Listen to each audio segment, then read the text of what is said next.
Greetings, everyone, and welcome once more to the Dracovin Empire. Are you ready to dive back into Golarion, the world of the Pathfinder role-playing game system? Because if you are, I'm going to take you there, teach you about some things, teach you about a place. We're going to be heading to Tianjing to learn all about this nation in the Tianzi continent. So if you are ready, I'm going to be your host and guide here at Dracovin. I'm going to open up a gateway through the universe, through the multiverse, taking us from Earth and our realm to Golarion and Tianzi to learn all about this nation. Hand is outstretched. Please do remember to tip your guide, liking, subscribing, and the bell, and letting me know what you think about all this in the comments over on the YouTube site. Alright, the gate awaits. We go once more. We arrive. Tianjing. Tianjing is a very interesting nation, and there's much that we can learn from it about its position in Tianzi and why it has remained an unconquered place. It has, not because of necessarily lack of military strength, but because of its clouded history, which, well, leads to some issues in the future. But there are a number of sources that I've used, which also you can use for additional small informations and details, and that would be Dragon Empire Gazetteer, Tianzi World Guide, and of course, in this case, there is a third book for this one. I know, sometimes they only have the two. In the place of Heroes of the High Court, where the courts of the Dragon Empire is mentioned, and it does go into some details about Tianjing being independent. Alright. Sources are great and all. We do have to talk about Tianjing. And where do we start while talking about this nation? Well, you have to understand it. It's got a conclave-type government. Basically, important individuals that are spiritual leaders are the government. I'll kind of explain it. The true ruler at this point in time is Secretary Estol Genpo, and it rules from the capital of Center. Humans, Nephilim, Saracens, Penguin. Nephilim, especially those that are more Kyrian-based, are a major part of the population here. Empyreans just are. The blood of Celestials, angels, gods, is deep within the blood of those of Tianjing. The only ones. It's an idyllic nation in many ways. The feelings of the blessed. But the dark secret is, to this nation, they are guarding against Cliff. I'm not talking about devils. I'm not talking about demons. I'm talking about Cliff. Go see my Cliff video for a full thing on them. But to summary, they are primeval creatures from before even demons and devils. They arise in a place of chaos and evil. The same realm where demons come from, the Outer Rifts, that's where Cliffos come from. They were the progenitors there. Beings that are alien, monstrous, and corruptive. If it was not for the fact that souls fuel the creation of demons, Cliffos probably would have won. Numbers defeated these stronger beings, banished them to the depths of the Outer Rifts. But they have attempted to invade our realm, the realms of Golarion before. Tianjing is a site of such invasion, and therefore a seal. Let's dive into the history of this nation, just so you see what's there. In a forgotten age, long before humans, long before dragons, a great war happened in Tianjing, when the Cliff-Off battled a host of heavenly beings that came down to fight them. This battle tore apart sky and sea, reshaped the primordial landscape with incomprehensible force. A massive war between two sides of immense power of beings from outside the universe. Not native to Golarion. The Celestials won. The Cliff-Off were defeated. They were driven back. Whether or not they can invade again. But still, the world maintained damage. The Celestials had their losses. They knew it would be irresponsible to leave this rift behind that they had come through. But they also knew they couldn't repair it. The losses they had dealt made them in a position they could not close the rift. So they sealed it. Sealed a wound into the earth and guarded it. And they did so for thousands of years. They exiled themselves to this land, to the universe, and the world changed. That was change. The age of dragons, the age of ashes. Mortals came to Tian Xia. And the mortals, of course the celestials that have been here, saw sin. They also saw things to admire. The goodness in people. In centuries, well, things happen. Celestials intermingled with mortals.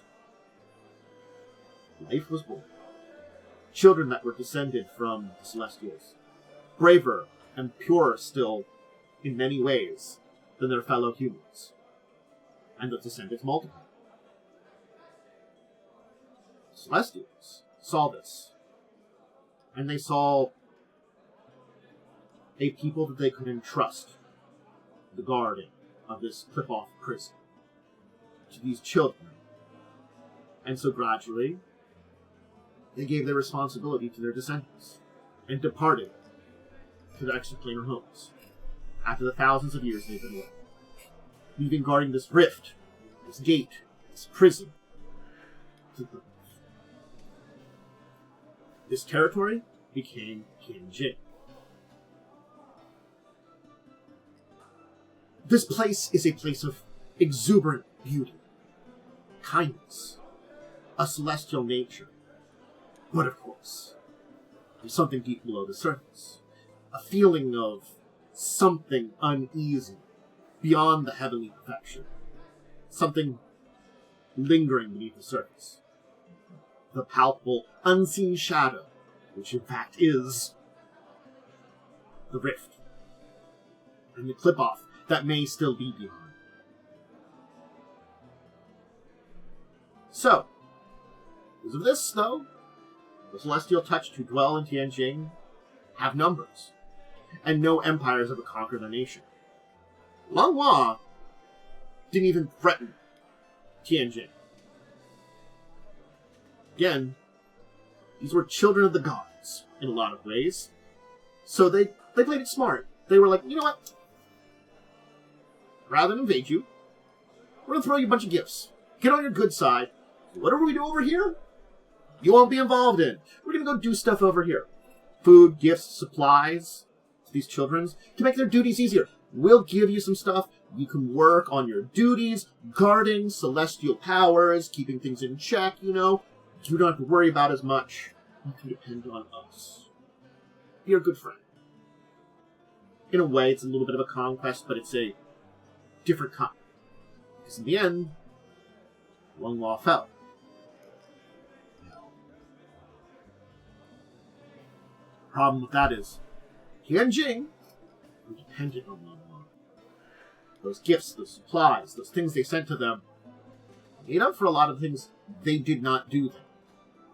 They focused their full attention on their duties and didn't find that kind of duty as celestial caretakers of an ancient rift versus, you know, normal life work balance. Yeah, they kind of lost that. So, scarcity, turmoil, and bandits followed. And there were parts of the country that nearly collapsed because of this. Now, in the past few decades, Tianjing has actually been finally recovering from its losses. It's got self-sufficiency again. But it's cost them a lot. It'll divert a lot of their attention away from the temples and seals to rebuild the nation. And some wards haven't been renewed. Some sustaining rituals the magic has weakened. And bandits and profiteers loot holy sites still, damaging them even more grievously. Things aren't right. The wards weakened. People can't really sustain them as well. Malign magic seeping out from failing seals. The presence growing stronger. And the ruling council huddles in Zatang, either unable or unwilling to acknowledge that this is a failure. Failure that may lead to destruction. and worse. An invasion from beyond, which there may not be a celestial host to hold back this time. Granted, maybe rolls. Maybe. So, if you look at the nation, well, you really can't tell much about the horrible terrors that lie deep beneath the surface sealed away. You know, it's just a temperate climate. It's got some beaches along the Sea of Ghosts, Benshin Bay, Naikang Bay.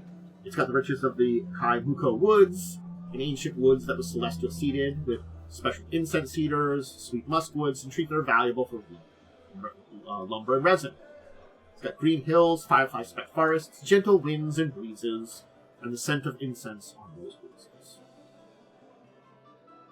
There's a supernatural feeling of sanctity, warming sunlight, that basically helped convince the Lunghua to send their, tributes. That feeling is palpable. And the fact is that the borders to the country are obvious because as soon as you cross that border, you can tell the difference. It's sort of like, I take one step here. I feel the celestial grace of Tianjing. I take one step there. It's gone. That's basically like it. But now we've got bandits, pirates, civil turmoil, destroying holy sites, people in places stretched thin, maintain, magic concentration not being as heavy, holy sites not being as well looked after, and holes appearing in the auras.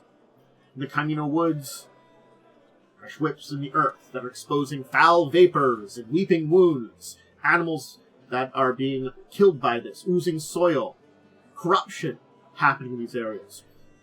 And they're oftentimes out of the sight of the more gilded temples that dot the woods.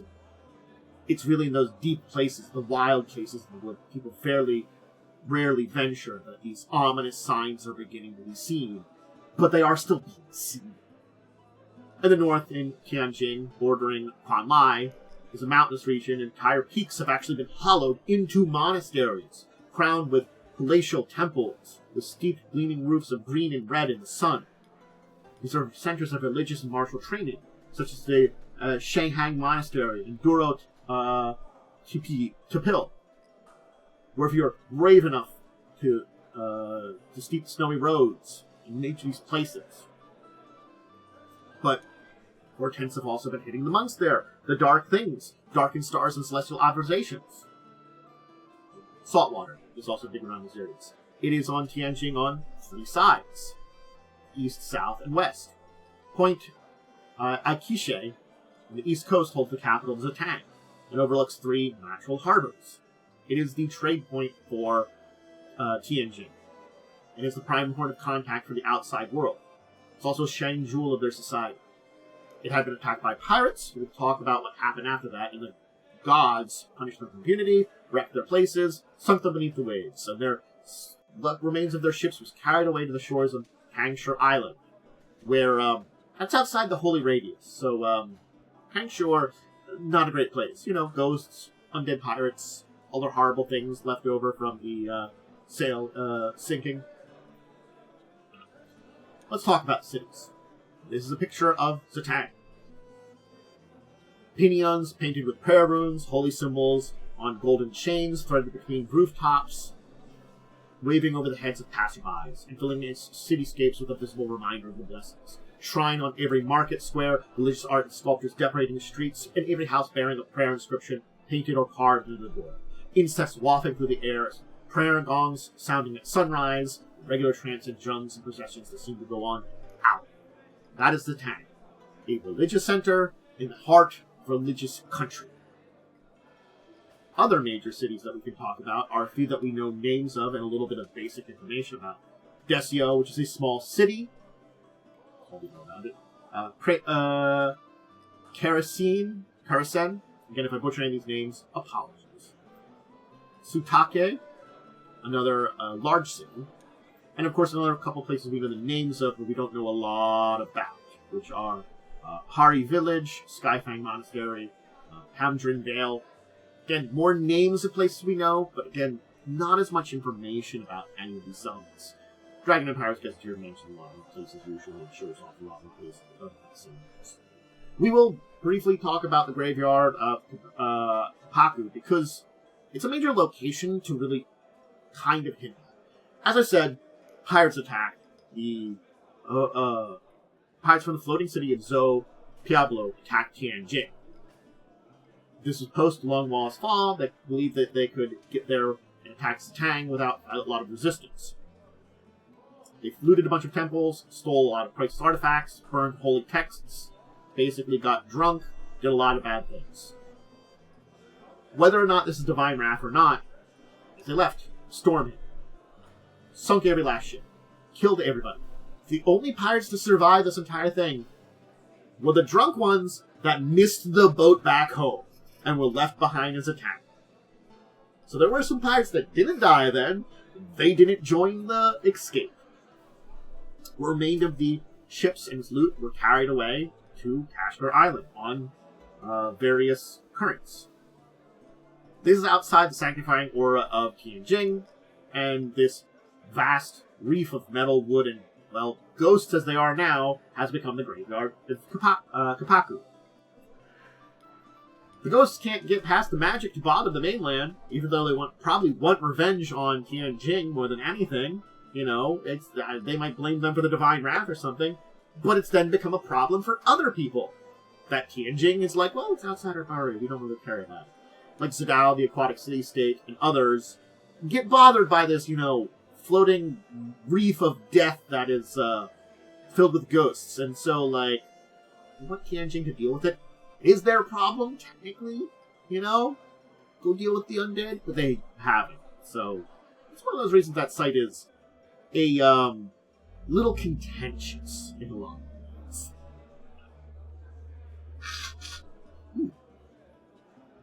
Anyway.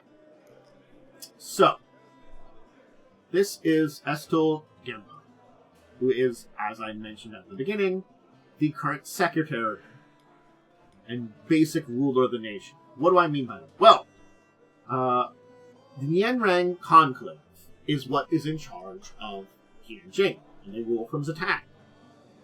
This is sages and learned individuals that are coming from the biggest temples and monasteries that are supposed to be the most well-versed in the guardian traditions and basically the people that are going to guide the nation. They are the, religious leaders in a lot of ways, or tradition leaders. People that are, basically touched by the heavens. They aren't immune to age, though, and, well, currently most members of the Conclave are really not in a position to travel much from the capital. The Conclave is very good. So, the real power is with the Secretary. They basically translate the Counselor's pronouncements into action. And, of course, Estel here is the current Secretary. So, basically, the Conclave says something, they give orders, and he translates it into action. He's a bureaucrat. He views the risk of Clip-Off breaking through the Holy Seals as basically far-fetched at this point in time. Which is not good!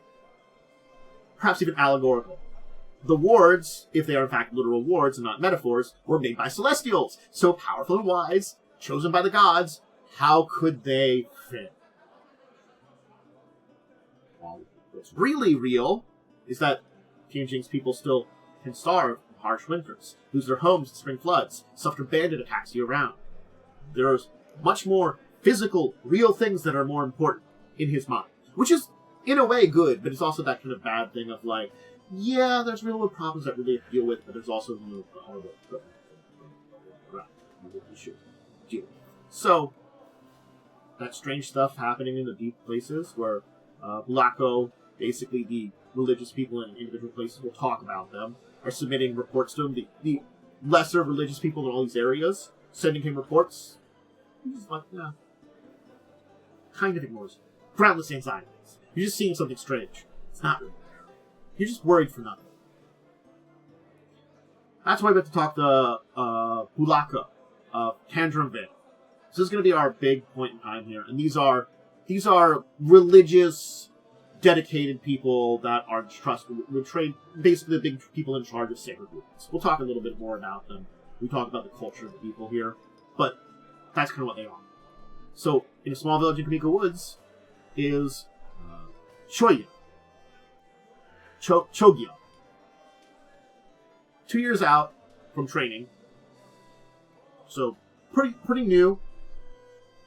But, basically, they usually serve for like 10 years. 2 years into his 10 years, he's being seen signs of strange things. Strange voices emanating from blistered stones, whispering syllables in a foul way that make the listener's ears bleed, deformed plants, weeping eyes, oily colored stains after heavy rains. A lot of weird stuff. But the problem is, it's not something that travels well. He can take samples of stuff, of weird water, of plants. They shrivel up. The water just becomes normal algae swamp water. The plants shrivel up. And the eyes growing on plants goes away. It's that kind of thing of removing them from their area where it is under the influence of clip-off. Little holes are happening in the barrier. Well, and I'm just going to say this here, he's taking it out into the big old celestial barrier outside there. Of course it's going to be purified. The area where the barrier is still functioning, which is most of the country, you're taking it out of there. Now, we can talk about another major group here, the Brotherhood of the Splintered Word. And one of their major people is a cobbler. Mekar. Mekar is a cell leader within the Brotherhood of the Splintered Word. They're basically a cult that are trying to undo the seals and bring about the return of the Clip-Off. Because some of their members are Clip-Off blood. And they believe their distant ancestors will elevate to a position of wealth and power in a new regime. Which is not true, because Clip-Off don't... Yeah, they're not demons. Look, go see the video Clip-Off. But there are people like here who just, hate the regime. He might not be Clip-Off blooded. He works with a bunch of them. But he just wants to see them suffer. He's just a normal human. He's a second-class citizen amongst the Celestial Touch.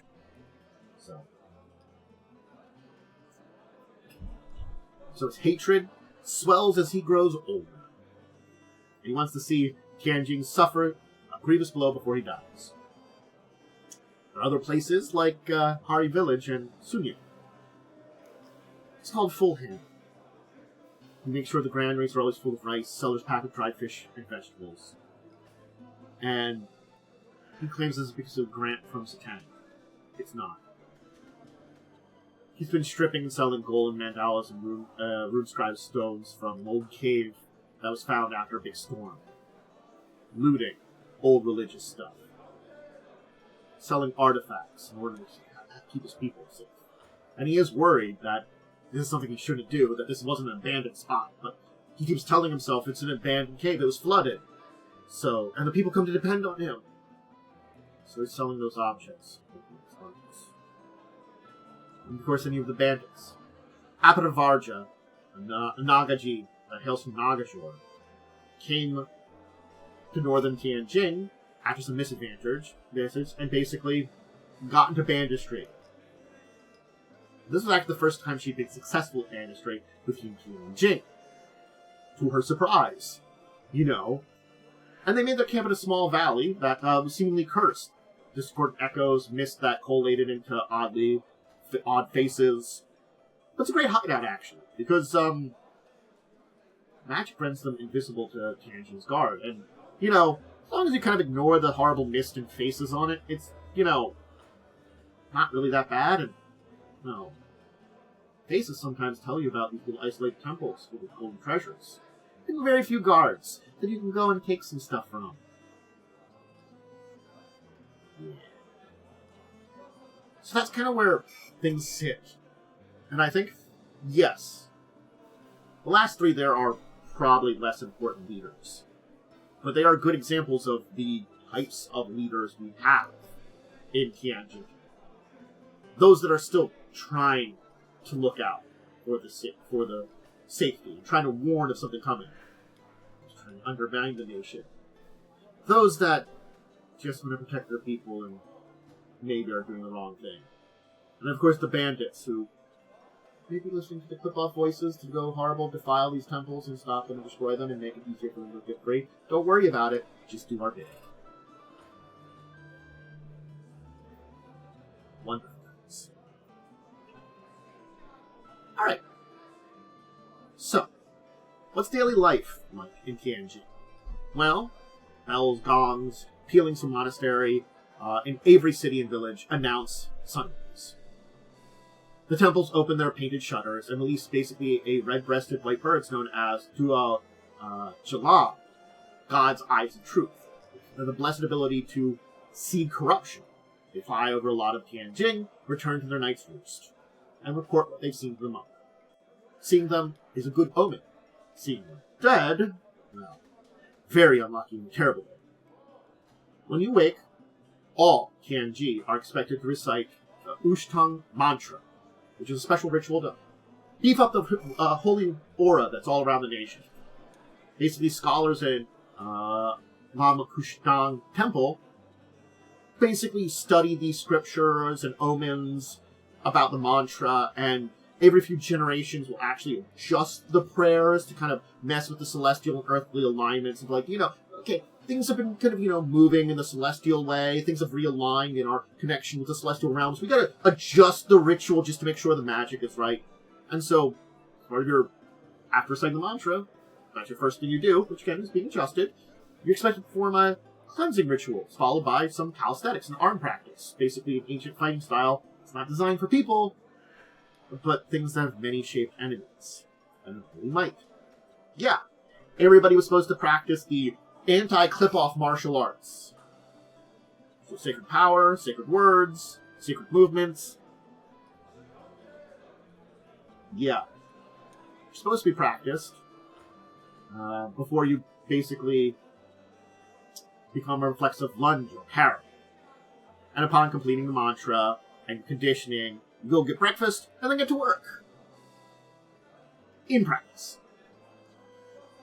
Tianji people are very busy nowadays. So, especially in a remote area, or in a lot of ways, this remote threat, you rush through your morning routine, or skip it entirely. You don't want to spend an hour doing some exercise in the morning that means nothing. You can't use it on people, it's not a martial art for them. So, at least some people put in a little bit of effort, but, the actual following the entire ritual every day seems old-fashioned nonsense, and just basically something that grandparents used to do. There was some good reason behind some of it, but the rest of the day, pretty much everywhere else. You're a fisherman, you ply the seas. You're a farmer, you tend to clocks. You're a glazer, you're at the furnace. You're a monk, you chant. You do the jobs everywhere. Pilgrims, merchants, going through Zitang's golden gates. The Bulako, who tend to shrines. A place like Camino Woods, right there. Reports on the weird stuff in the woods. And correctly report that these things to the authorities only to be ignored. By the ruling council. Basic nightly things. And of course, at night, incense sticks light up across this country, and hundreds of thousands of prayers are whispered under smoke. The Dulo Jalang return to the monasteries, basically tell their handlers what they've seen, cooning it. Temples light their holy fires. Acolytes with fresh shaven heads prepare to stand vigil until dawn, and the ringing of bells and hammer and gongs again. Deep in the night, deep below the nation, tendrils, faces, and stuff keep seeking those cracks, those weaknesses, seeking to be found.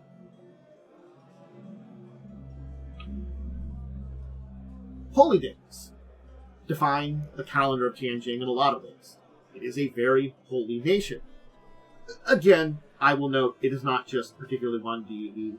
Desna, Jinli, Kufasachi, Huizong, Shaolin, Tsukio are all major deities in this nation.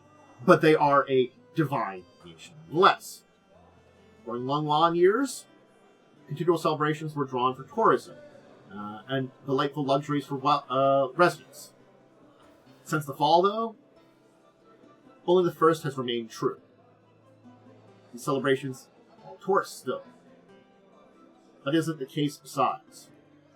Incense, festival foods, candles, banners, and other paraphernalia have become a burdensome financial and forming rites of sanctification take so much time that Tianjing have been dedicating them to paid professionals, a new class, the Tangaher, shown here, who devote themselves to these daily practices. Basically, they get paid money to do all the divine-y stuff, so you don't have to, and you can just get to your normal life.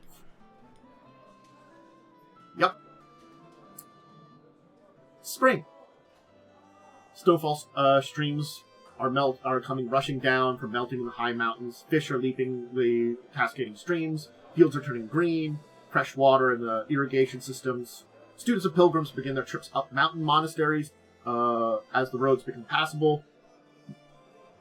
Winter's class of newly minted Bulako, armed with prayer sticks, painted arrows, come down from their temples to begin their first assignments. So it's when the new people are heading in, and the people that just finished are leaving. Summer, grow, repair. Crops have been planted. Farmers can maintain the shrines. It's not just replying missing tiles, repainting faded pillars, it's also renewing the sky wheel crystals that store sunlight to shield and strike against unholy enemies, as well as gathering Jagun flowers in 3 days before and after the summer solstice. These are critical importance. They must be completed when the sun is the strongest for the temple's magic to remain at full power. Even an hour's delay could weaken these spells. And it's perhaps no coincidence in the past few years, bandits and monsters have attacked the smaller villages as people prepare these summer rites. Some of these menaces have worn rough white scars and carry abominable symbols, and they didn't seem to be entirely in control of their own actions. Yes, the little tendrils are reaching out and finding people they could use. The Bulako have been chronicling these incidents and reports, and the capital has to set in. So some villagers have chosen to spend their summer fortifying their defenses rather than chanting old prayers. Prayers no good, but spiked walls provide solid protection against monsters and bandits. Autumn's the harvest. Tap into early summer wines, preserve food for the winter, wooden racks with sliced fruits to dry, small fish and shrimp to dry, and salty curls. You fill your granaries with rice, barley, and wheat. Monasteries press and ferment turf food to sail to nearby towns and villages. Tianjing mostly avoids meat. Fish is a major part of the regional diets, especially in the seaside villages, but red meat and poultry are actually seldom eaten in Tianjing. Winter is for meditation, reflection, self-improvement. It's also dangerous. Shrines magic is the weakest during the seasons, and bandits at their most desperate. Winter traditionally is when common people devote themselves to learning prayers and fighting techniques from the Bulako, and practice the 7 tests of courage on the long, cold nights. These have been maintained faithfully even during the recent troubles. Their necessity is clear to all, basically. A lot of the fighting techniques can kind of help in certain things, but bandits are growing bolder and the 7 tests are growing harder. Winter is more menacing than it used to be. Unfortunately. So, the big war between Celestials and Clip-Offs defines Tianjing in so many ways. It is bred into the mountains and seas, of course, from the Great Battle, but it's also in the blood. The amount of people of Celestial blood, massive. Imperiums are a major amount of the people here. Oldest temples date back to the founding era and have rebuilt many times. So many times that little than a handful of foundation stones and mountain statues from original structures remain from these things. Duty and religion are woven into the fabric of this place. Children learn the Ushtung mantra in original Inferium as soon as they can speak. Temple gongs bear mandalas inspired by divine blossoms, laced with protective runes. They have also motifs repeating in clothing and jewelry. So those touched by Celestial are the majority of the population. Inclination towards orderly and virtuous material behavior, affinity for holy faiths, physical characteristics like metallic hair, radiant eyes, feathered tufts at their temples, and more. Due to the diversity of the heavenly host, there is no uniformity among the descendants of Celestial's deriving features. So again, it's because it was a heavenly host of all types of Celestials that fought the Clip-Offs, the bloodline isn't just, one type of Celestial. It's all Celestials that will repeat here. So keep in mind. And the variability has only increased with basically intermixing. Because, hey, everybody's Celestial blooded, and you get along with that guy over there. You have some, you have some children. Yeah. These unusual features aren't always of Celestial blood, though. Clip-Off descendants do exist. The Celestials and their children did try to hunt down every sign on these bloodlines they could find, but it just drove them into hiding. Today, those are aware of their heritage keep it secret. Most just believe them to be ordinary citizens that don't have Celestial blood. There are some people that just don't have Celestial blood. It just happens. But all Tianjing, regardless of heritage, are taught from birth that it is their duty to maintain the magic of the land. Every youth is expected to serve as an acolyte in a local monastery for 2 years upon coming of age. And those that are piously dedicate themselves to a 10-year term of Bulako. So yes, you serve 2 years, if you want to do a little bit more, as you're dedicated to, you become that Bulako we've been talking about. And they maintain the sacred wards, and they're the first line of defense against breaches. They train in temples for 3 years, studying texts and learning to fight. And then they discern when a ward has been weakened, how to reinforce it with incense prayer, guiding petal powder, and skywheel crystals. They dress in blue robes and sandals, and heads are richly shaven except for 3 braids at the nape of the neck. They leave the monasteries in spring to begin their assignments. They journey throughout Tianjing, traveling far-flung circuits, while others are dispatched to specific towns and communities. Tradition holds that they must always be helped and showed hospitality, for their work protects the wards and the world. Kangahur are pig worshippers. We'll have to talk about them a little bit more. It is a recent phenomena, basically after all the civil strife that came with the collapse of Longhua. They're distinguished by their yellow-painted wooden medallions, and they wear them prominently to advertise their profession.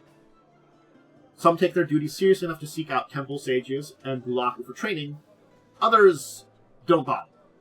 The only real qualification to become a Kangahur is a willingness to perform a layperson's role in the holy ceremony. Most in Tianjing regard these ceremonies with reverence, and it's rare, so it is actually rare for a Kangahur to be lackadaisical in their performance. So it's sort of like, even if you're not really serious about diving into your role, you're still gonna do it right, because it's sort of like, it's the way you do things here. But the fact remains that they're performing the prayers for money, it does weaken the strength of faith.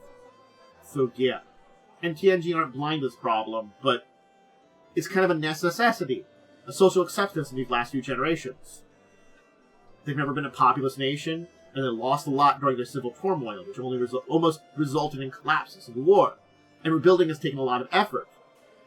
Now that they're kind of stabilized, even now, a lot of work still has to be done to kind of fix up everything. The sheer number of daily prayers and religious holidays would be onerous under the best circumstances, and proves overwhelming for people struggling to feed and shelter their families. So most citizens carry out the ritual obligations best they can and hope it's enough. Tianjing meals are built around rice, vegetables, tofu, and fish. Fruit is the centerpiece of festival tables, particularly peaches, apricots, and crisp brown nuts. The farmlands lie to the south and east, where wheat and barley are the staples. The mountain villages raise sheep and goats for meat and milk, but most in Tianjing refrain from eating meat due to the long-standing vegetarian traditions in a lot of the monasteries. Doesn't mean everybody does, but again, it also depends on you. If you're a village that's raising goats, you might just have some meat here and there, maybe over special events, But, there you go. There's the ticking time bomb of Tianjing. Because it kinda is. It's one of those things that's very impressive to see that Longhua was not a great people, not a great place, saw that, you don't want to mess with this place. They created the ticking time bomb. Rather than attacking something and creating a bomb, basically creating the problem. Tianjing was stable. Longhua wanted to appease them. Get on their good sides. Get on the good sides of the heavens, the Celestials. In doing so, they made Tianjing dependent on what they were doing. They were able to dedicate themselves to their rituals, to their holidays. indulge in them more. Then everything collapsed. Now Tianjing is stable again. It's rebuilding. It's getting to a better place. It's getting to what it was pre-Lun Wang. Problem is, damage might already be done. And those at the top are not listening.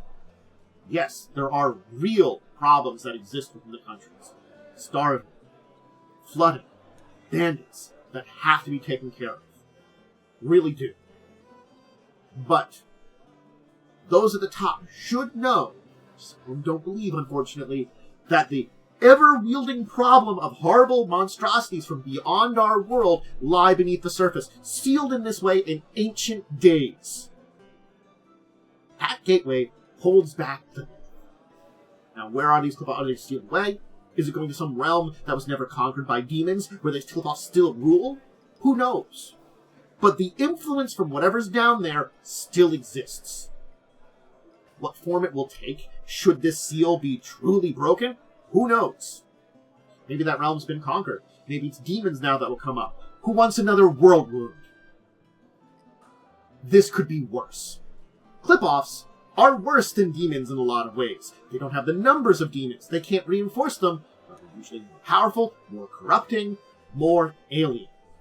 And things that you don't want in the realm in any numbers. And whatever's down there is incredibly dangerous and weakening, and there are people trying to do stuff about it. There are also people that are just trying to live. And there are also people that want to see this world burn. There's also people that just listen to those voices in their head and to Tianjin is a country of those of the Blood of Celestials. But being a Blood of Celestial doesn't automatically make you a Celestial. You're still a person. There's still plenty of things to do. And this nation is doing its best to maintain itself. Will this mean they'll get to a point in time where they can reinforce these places? Will we not see this incursion? I don't know. Certainly speaking, could be a storyline for an adventure or adventure path, breaking the seal. Or, might never break.